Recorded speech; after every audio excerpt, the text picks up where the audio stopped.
제가 꼭 해보고 싶은 것 중에 하나가 유람 크루즈 유람선 타고 한번 일주 해보는 거예요. 언제 한번 해볼까 싶습니다. 그랬는데 하여튼 꼭 한번 해보고 싶어요. 이게 보시는 사진은 세계에서 제일 크다고 했던 그 타이타닉호였었습니다. 근데 지금은 이 유람선보다 큰 유람선들이 많이 있죠. 근데 제가 굉장히 이 유람선을 관심 있게 보는데, 근데 이 유람선에 대해서 글을 쓴 게 있어서 너무 재미있게 읽었습니다. 지금 보이는 그 유람선은 이름이 오페라예요. 오페라. 세계에서 가장 큰 배 중에 하나죠. 길이가 251.25m, 폭이 28.8m, 높이가 54m, 그리고 13층이에요. 그러니까 이렇게 생각하시면 돼요. 13층 건물이 지금 움직이고 있는 거예요. 13층 건물이 바다에서 움직이고 있는 거예요. 이게 유람선인 거죠. 여기 근무하고 있는 승무원의 숫자가 728명. 그 배 안에는 4개의 큰 대형 식당이 있고 11개의 바가 있고 카페가 있고, 그리고 카지노도 있고, 또 뭡니까, 대형 풀장이 2개씩이나 있는 어마어마하게 큰 곳입니다. 매일 저녁마다 2회씩 쇼도 하고요. 그리고 편하게 앉아서 관람하라고 의자가 713개나 설치되어 있고요. 그 외에도 뭐 디스코텍, 가라오케, 체육관, 사우나, 도서관, 회의실, 영화관, 어린이 놀이터, 없는 거 없이 다 있는, 우리가 휴가 때 리조트 호텔 놀러들 가지 않습니까? 그런 호텔 하나가 바다에 둥둥둥둥 떠다닌다고 생각을 하면 될 것 같습니다. 여기에는 선실이 4등급으로 되어 있습니다. 특등실이 있고요. 1등급, 2등급, 3등급 이렇게 있습니다.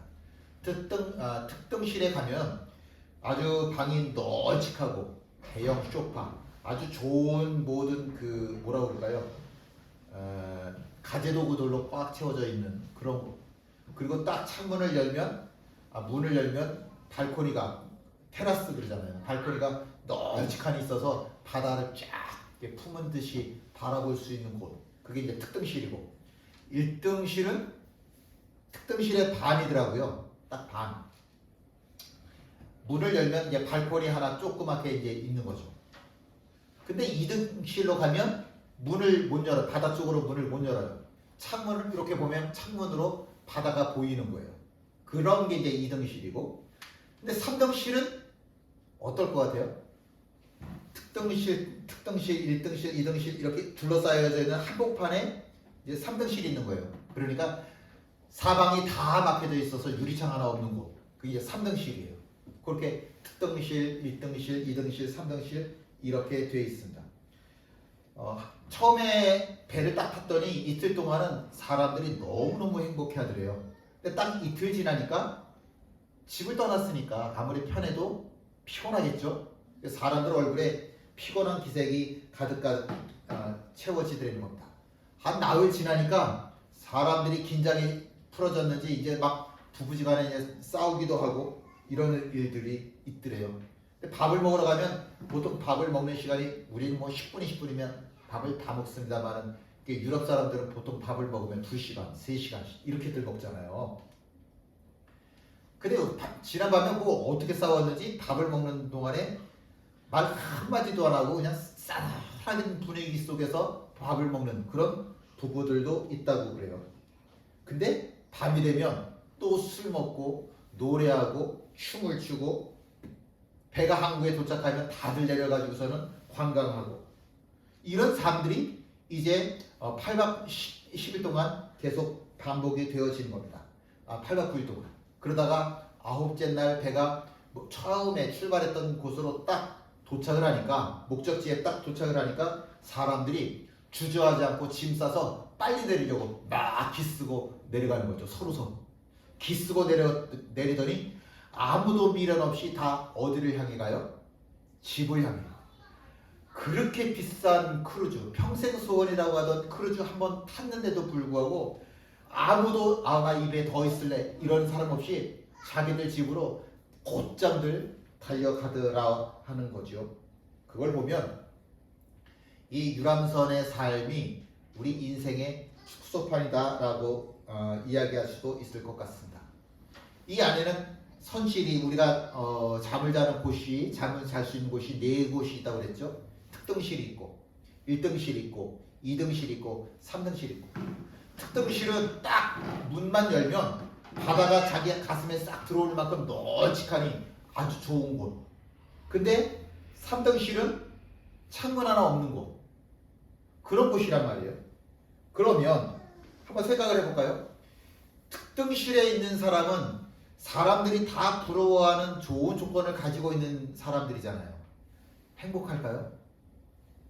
3등실, 창문 하나 없는 곳. 그런 곳에 있는 사람들은 방도 조그맣고 창문도 없고 이건 하루 온종일 에어컨을 켜고 있어야 돼요. 근데 이 에어컨 계속 못 켜고 있잖아요. 에어컨 켜고 있으면 이게 몸이 아프잖아요. 그럼 밤에 또 껐다 켰다 뭐 이래야 된단 말이에요. 그럼 3등실에 있는 사람들은 덜 행복할까? 아니면 뭐 불행할까? 어떻게 생각하세요? 특등실, 1등실에 있는 사람들은 큰 행복을 누리고 2등실, 3등실에 있는 사람들은 작은 행복을 누리면서 8박 9일의 시간을 보냈을까? 그럴까요? 방이 크다 라고 하는 것이 과연 행복의 조건이 될까? 발코니를 가지고 있어서 바다를 가슴에 품은 듯한 그런 느낌을 가졌다 라고 해서 그 사람이 정말 행복할까? 외적인 조건이잖아요. 방이 크다, 발코니가 있다. 이런 외적인 조건들은 그 사람에게 있는 참된 행복의 조건이 될 수는 없습니다. 8박 9일 되면 어떻게 돼요? 다 떠나야 되잖아요. 아무리 좋아도 내가 여기서 창문 하나 들고 갈 수도 없는 거고 문짝 하나 들고 갈 수도 없는 거고 바다를 들고 갈 수도 없는 거잖아요. 다 내려놔야 되잖아요. 그런 외적인 조건들로 인해서 행복한 사람은 없어요. 그냥 지금 즐기고 있는 내가 기분이 좋을 뿐이지 기분이 좋은 거지 이것이 행복은 아니에요. 사람들이 착각을 하는데 차를 샀어. 그렇다서 행복한 게 아니라 새 차를 사서 행복한 게 아니라 내가 기분이 좋은 거지. 그것이 내가 행복의 조건은 아니란 말이에요. 이사를 갔어. 70년을 살아. 80년 살아. 기분이 좋지. 그게 행복의 조건은 될 수가 없는 거죠. 또한 반대로 내가 새 차를 사지 못하고 헌 차를 끌고 다녀. 그런다고 해서 내가 불행한 것 아니고 내가 남들처럼 큰 집 갖지 못했다고 해서 외적인 조건이 다 갖추지 못했다고 해서 내가 불행한 것 절대로 아닌 거죠. 외적인 조건이라고 하는 것은 절대로 행복의 조건이 되지 않습니다. 근데 많은 사람들이 인생을 살면서 어떻게 생각해요? 내가 승진하면, 내가 결혼하면, 내가 자식을 낳으면, 내가 이사하면 난 행복할 거야. 내가 이것을 가지면 행복할 것 같고 내가 저것을 가지면 행복할 것 같고 저것을 가지면 행복할 거야. 그래서 내가 더 행복해지기 위해서 열심히 노력을 해요. 근데 사람의 인생이라는 게 우리가 처음 예배 드릴 때 말씀을 읽었지만 예배 초대 말씀에서도 읽었지만 사람의 인생이라고 하는 게 불과 물을 통과하는 인생을 겪게 되더라고요. 어떤 인생이든지 불을 통과하고 어떤 인생이든지 다 물을 통과하면서 살아가지 않겠습니까? 그게 사람의 인생이잖아요.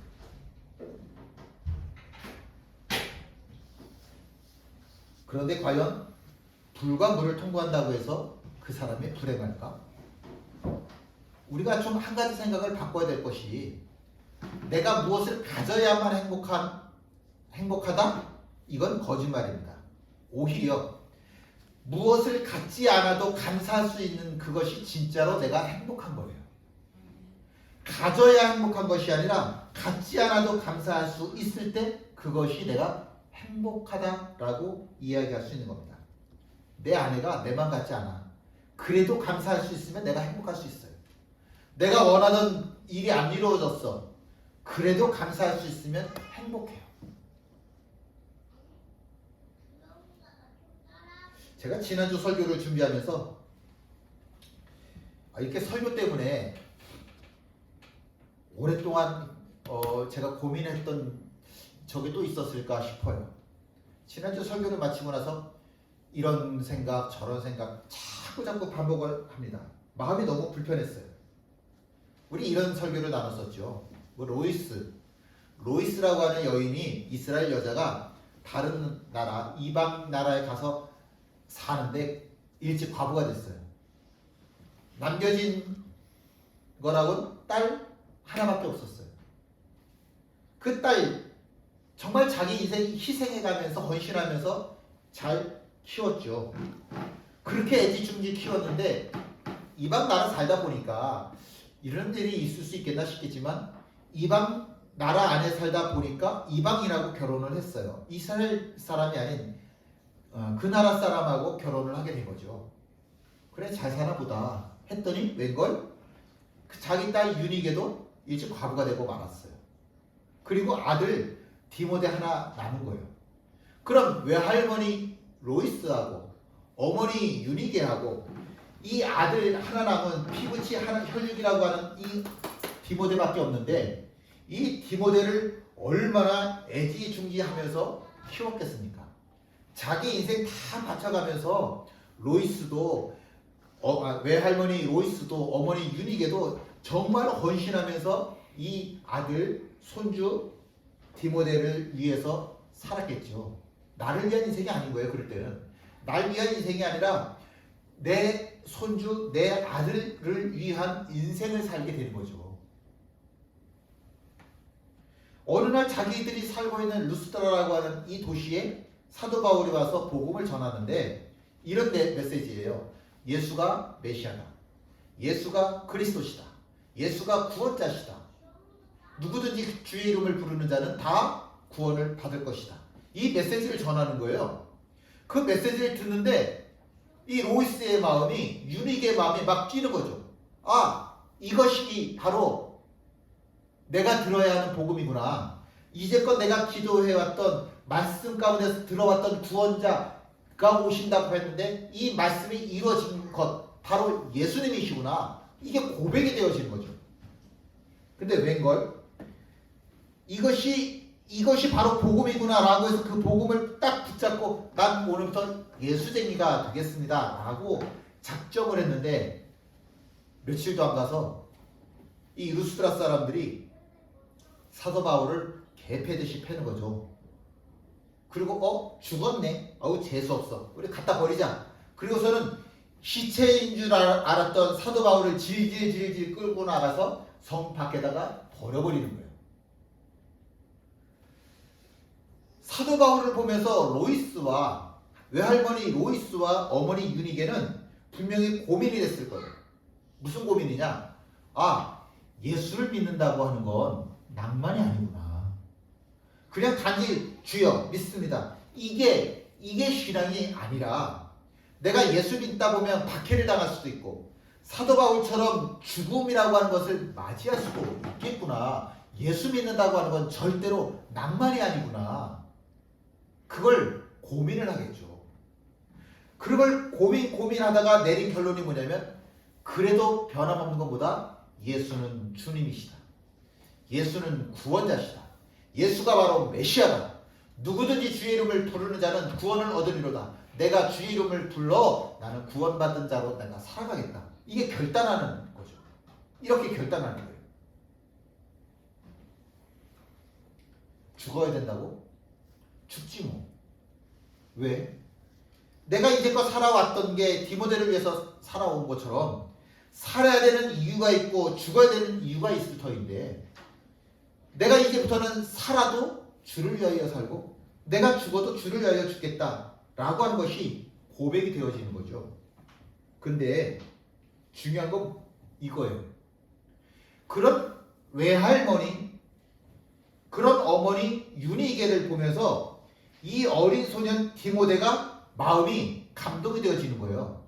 이 어린 소년 디모데도 자기 두 눈으로 똑바로 봤거든요. 똑똑히 봤어요. 예수 믿다가는 저 사도 바울처럼 나도 언젠가는 돌에 맞아 죽을 수 있겠구나. 이 어린 소년 디모데도 이거 봤잖아요. 근데 그렇게 험악한 꼴을 보고서도 자기 할머니와 자기 어머니가 믿음이 흔들리지를 않네? 아, 이렇게 예수 믿는 거구나. 예수란 저렇게 흔들리지 않는 모습으로 믿는 거구나. 이게 진짜 믿음이구나. 그 어린 소년 디모데의 마음에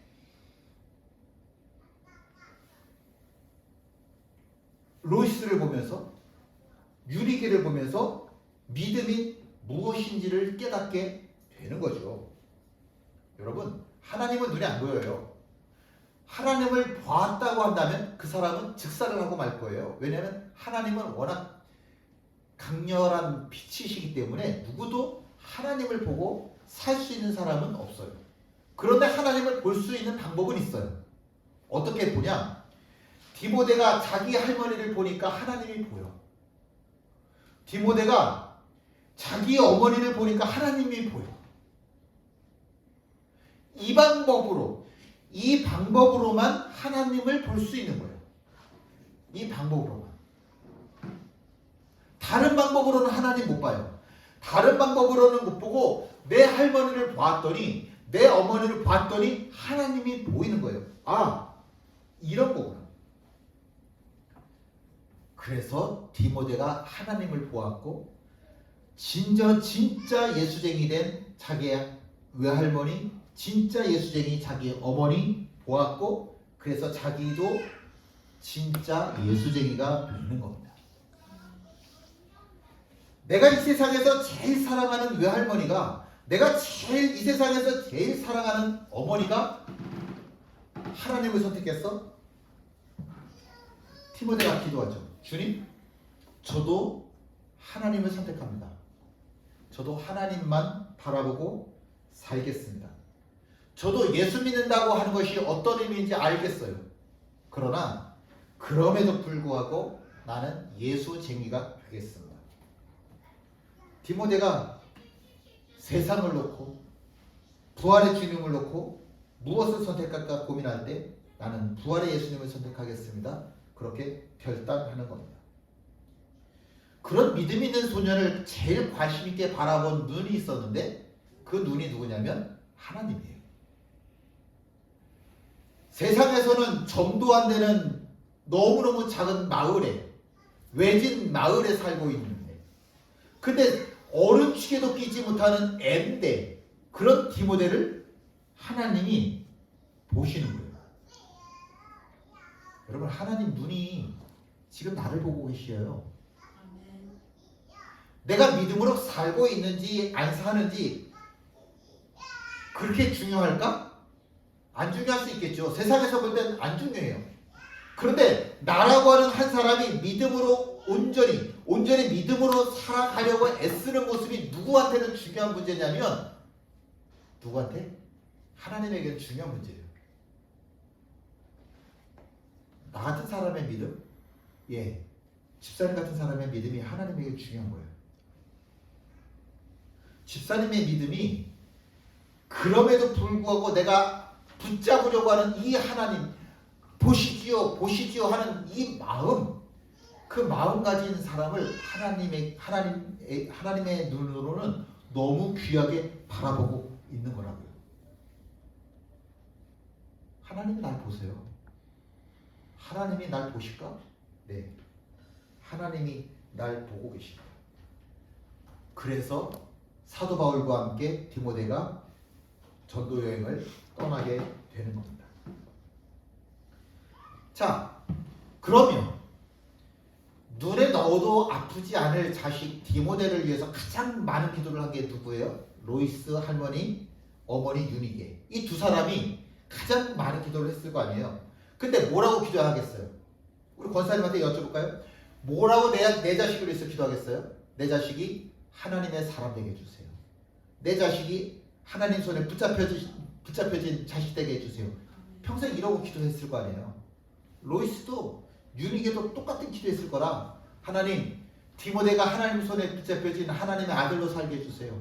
하나님, 디모데가 하나님의 온전한 도구가 되는 자식이 되게 해주세요. 정말로 쓰임받는 사람 되게 해주세요. 그렇게 기도했겠지. 뭐 안 봐도 뻔하잖아요. 그랬는데 디모데가 사도 바울과 함께 전도 여행을 떠나는 사람이 되네. 세상의 부귀 영광이 아니라 그럼에도 불구하고 가난하겠지만 험악한 인생이겠지만 약속된 거 하나 없지만 그러나 전도자의 삶을 살겠다고 나서게 되어졌죠. 그러면요, 권사님, 내 기도가 응답된 거예요? 안 된 거예요? 응답된 거지. 하나님 손에 붙잡힌 아들 되게 해주세요 그랬더니 전도자가 되었네. 디모데는 기도의 열매인 거예요. 디모데가 내 자식의 삶이 기도의 열매라. 예수님께서 십자가를 향해서 걸어가시는데 제자들이 와가지고 뭐라고 얘기를 해요? 주님께서 영광 받으실 때 내 아들은 여기정, 또 한 아들은 좌이정하게 해주세요. 우리는 예수를 믿으면서도 그러잖아요. 이왕이면 돈 많이 벌고 사업 잘 되고 결혼 잘하고 성공해서 내가 실조 많이 할게요. 내가 감상금 많이 할게요. 내가 교회 건축할게요. 나에게 축복해 주세요. 우리는 예수 믿으면서 잘 되는 것만 생각하잖아요. 그것이 마치 하나님의 축복 전부인 것처럼. 근데 그게 과연 하나님의 축복 전부일까? 내가 하나님의 축복을 구할 때 내가 넘어지는 일들은 포함되지 않을까? 우리들 마음이 제자들이 타락해서가 아니라 우리들이 그렇게 생각하는 거예요. 하나님의 축복 그러면 잘 되고 좋고 유명해지고 훌륭해지고 뭐 그런 것들만 하나님의 축복이라고 생각하지 않아요. 사실 주님의 마음으로 바라보면 하나님의 영광보다 내 영광을 더 많이 구하는 것이 우리의 삶 아니겠습니까? 디모데를 위해서 할머니 로이스, 어머니 유니기가 기도할 때 요셉처럼 국무총리가 되기를 기도했을까? 아니면 전도자가 되기를 위해서 기도했을까? 요셉처럼 그렇게 뭐 국무총리가 될 수도 있는 거고 다니엘처럼 총리가 될 수도 있는 거예요. 국무총리 될 수 있는 거예요. 그게 하나님의 축복이 아니다. 그게 아니라 하나님께서 이렇게도 쓰실 수 있고 저렇게도 쓰실 수 있는 거죠. 그러나 요셉처럼 다니엘처럼 세상에서 유명한 자가 되는 것만이 하나님의 뜻하시는 것, 하나님의 축복은 아니라고 하는 거예요. 그건 아니죠. 다른 사람 말고 내 이야기를 해볼까요? 제 입장에서 한번 생각을 해보는 거예요. 여러분, 이게 요새는 신학교에 신학생들이 지원을 안 한다고 그랬잖아요. 지원을 안 해요. 진짜 안 해요. 근데 지원하는 사람들은 거의 대부분 대형교회 목사님 자제라든가 아니면 대형교회 장로님 자제들만 결혼을 해요. 얼마 전에도 그런 얘기 들었어요. 결혼을 하려고 하는데 여자 집안에서 싫다고 거부 의사를 표현해서 헤어졌어요. 장로님 집인데 목회를 하겠다고 하니까 그럼 결혼하지 마. 그러는 거죠. 너 목회 안 하면 내가 결혼 허락해 줄게. 근데 목회를 포기할 수가 없어서 그래서 그 아가씨하고 헤어졌다는 말이에요. 그런 일들이 너무 많은 거예요. 왜? 이제 목회를 한다고 하면 예전처럼 그런 우리가 생각하는 큰 교회 목사님 뭐 이런 저런 좋은 조건 그런 목회자 별로 찾아볼 일이 없어지거든요. 앞으로는 정말 손에 꼽을 거예요. 그런 분들은 목회가 점점 힘들어진다고 하니까 누구도 다 목회 그럼 안 되지 이렇게 설을 거요. 작은 교회 목사님들도 당신네 자제들이 신학교 가는 거 싫어해요. 왜? 내가 고생했는데 내 자녀들도 목회를 하면서 세상적으로 고생하는 거 원하지 않거든요. 그러니까 작은 교회 목사님들도 목회한다고 자기 자녀들이 목회한다고 그러면 하지 마. 그냥 너 돈 많이 버는 장로가 돼서 그래서 그냥 헌금하면서 목회를 도와라. 이런 입장인 거죠. 교회들 제가 한번 언젠가 이런 예화를 든 적이 있었는데 교회들마다 이제 그 고3들 수능을 앞두고서는 기도회들이 열리잖아요. 근데 그 할머니 권사님의 기도 제목은 뭐였냐면, 우리 손녀 시험만 보면 전교 1등, 시험만 보면 전교 1등 하는 우리 손녀 대학에 떨어지게 해주세요. 이게 기도 제목이에요. 왜냐면 늘 전교 1등, 늘 전교 1등, 늘 전교 1등 하다 보니까 아이가 세상에서 자기가 제일 잘난 줄 알아.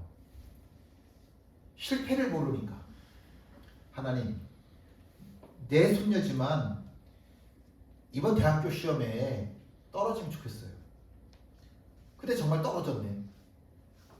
그러니까 그 할머니 권사님이 진심으로 감사 헌금을 드리더라는 거죠. 하나님, 우리 아이가 실패를 경험하게 해주셔서 감사해요. 이 기회를 통해서 겸손함을 배우게 해주세요.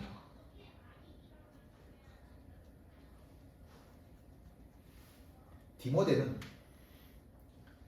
세상 모든 사람들이, 그를 알고 있는 모든 사람들이 저 먼 지방에서도 참 좋은, 참 착한 청년이야, 그렇게 인정받는 그런 사람이었거든요.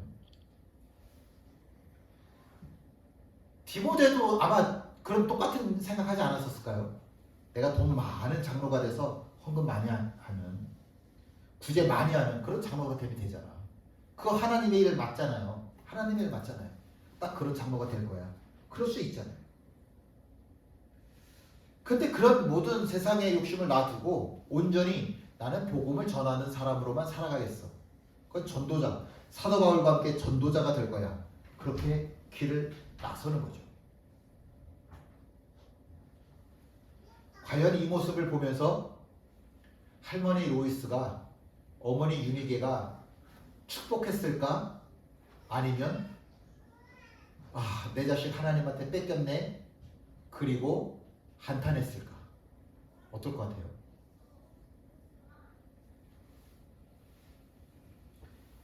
디모데가 사도 바울하고 딱 루스드라에서부터 시작해서 전도의 삶을 살기 시작할 때, 세상 누구도 디모데를 지금 주목해서 보고 있지 않아요. 근데 누구만 주목해요? 하나님만 주목하시잖아요. 어린 소년이 그렇게 온전히 내가 하나님의 삶을 살겠다고 결단하고 나서는 이 모습이, 이야, 너 참 대단하다. 얼마나 하나님께서 박수를 쳐주셨을까.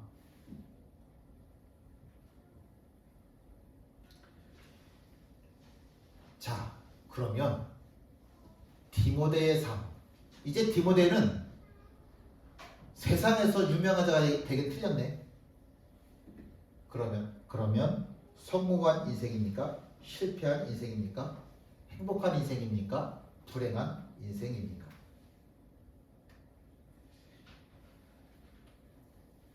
로이스도 유니게도 디모데를 말리지 않았어요. 가. 하나님께서 원하시고 네가 기도해서 결단했으면 가. 그렇게 자녀를 온전히 축복을 해주는 거죠. 근데 만약에 아니라 뭐라고 그래야 될까요? 로이스 보고, 유니게 보고, 너 지금부터 전도자의 삶을 살아, 그러는 건 쉬워요. 하나님이 아브라함한테, 야 아브라함, 너 자신을 나한테 번제물로 바쳐, 이건 쉬워요. 근데 뭐는 어려워요? 아브라함한테 하나님이 네 자식 나한테 번제물로 바쳐, 이건 어려운 거야. 로이스, 너 이제부터 전도자로 살아, 이건 쉬워. 근데 네 손자 이제부터 나한테 번제가 되어지는 인생, 전도자가 된 인생으로 살게 해, 이거는 어려워. 이건 정말 어려워. 그런데도 불구하고 기꺼이 디모데를 선교의 전도자의 삶을 살도록 내보내는 것, 이 사람들의 믿음이 어떻기 때문에요? 성경에 보니까 거짓 없는 믿음이다 그랬어요. 그래서 가능한 거. 정말로 우리가 원하는 게 뭘까요? 우리 식구들의 구원을 원해요? 좋아요. 이 일이 잘 되기를 원해요? 좋아요. 그런데 원해요? 아니면 간절히 원해요? 그냥 이루어졌으면 좋겠어요? 꼭 이루어졌으면 좋겠어요? 오늘 차 타고 권사님하고 오다가 기분 좋은 소식 들었어요. 권사님이 남편 되시는 분하고 집에서 예배 드리시네. 매일매일. 아유 너무 좋더라고요. 할렐루야. 얼마나 좋은지. 조금 원해요? 많이 원해요? 아니면 간절히 원해요? 아니면 내 소원의 전부예요? 내가 정말 소원하는 것이 무엇입니까? 함께 있습니다. 우리가 주목하는 것은 보이는 것이 아니요 보이지 않는 것이니 보이는 것은 잠깐이요 보이지 않는 것은 영원하리라. 다이아몬드가 세계에서 제일 강하죠. 그런데 다이아몬드는 너무 강하니까 안 닳는 것 같은데 다이아몬드도 달아요. 세상 모든 것들은 그렇게 다 달아 없어지는 겁니다. 영원한 것은 하나님밖에 없습니다. 오늘 우리가 장례시장에 가겠지만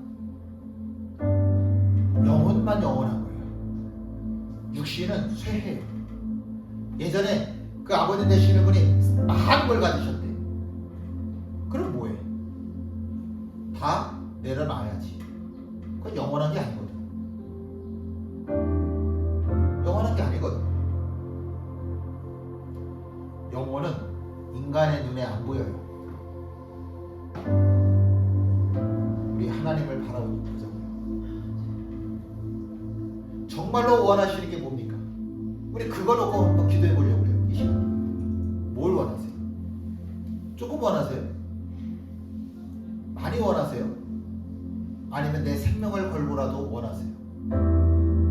그래서 이 시간 어떻게 기도하시겠습니까? 함께 하셔서 우리 찬송하겠습니다.